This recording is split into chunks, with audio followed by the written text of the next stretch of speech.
ପିଲାମାନେ କଣ ତୁମମାନଙ୍କର ଗୋଟେ ସ୍ୱପ୍ନ ଅଛି ଯେ ଭିଲେଜ ଏଗ୍ରିକଲଚର ୱାର୍କର ହବା ପାଇଁ ତେବେ ସରକାର ତୁମମାନଙ୍କ ପାଇଁ ଆଣିଛନ୍ତି ଏକ ବହୁତ ବଡ଼ ସୁଯୋଗ।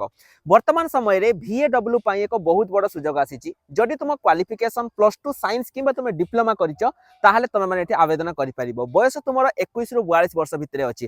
ତୁମେ କହିବ ସାର୍ ମୋର ତ ସ୍ୱପ୍ନ ଅଛି କିନ୍ତୁ ମୁଁ ଜାଣିପାରୁନି କୋଉଠୁ ପଢିବି କେମିତି ପଢିବି ମୁଁ କିଛି ଜାଣିପାରୁନି।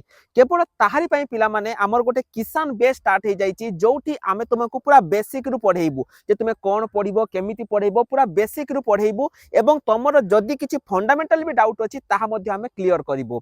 एवं मु सब वीडियो रे जेमिति कहे जदि आम अनुसार पढ़िकी भी तुम चाकरी न होला तबे आमे तुम टंका रिफंड कर देबो। जदि तुमको एहार कंप्लीट प्रिपरेशन प्लान दरकार तबे कमेंट सेक्शन में लिखि दियो प्रिपरेशन मु तुमको प्रिपरेशन प्लान पठेई देबी। एठी तुम जो सिलेबस रहउछि पिला माने टोटल गोटे एग्जाम हबो प्रीलिम्स एग्जाम किछि मेंस एग्जाम हबोनी जोटी तुमरो math Odia English reasoning computer एई सब आसीबो। जदि तुम प्रीलिम्स एग्जाम को क्लियर कर दउछ तबे तुम मानकर चाकरी हे जिवो। एई वीडियो को तुमरो सेही सांग मान को शेयर कर दियो जो मानकर स्वप्न अछि विलेज एग्रीकल्चर वर्कर हबा पई। एवं जेमिति मु कहली जदि प्रिपरेशन किंबा फ्री बुक दरकार तबे आम एप्लिकेशन ऑल एग्जाम साथी को इंस्टॉल करिकि एबे ही तमे माने निजरा प्रिपरेशन जर्नी को स्टार्ट कर दियो। जय जगन्नाथ।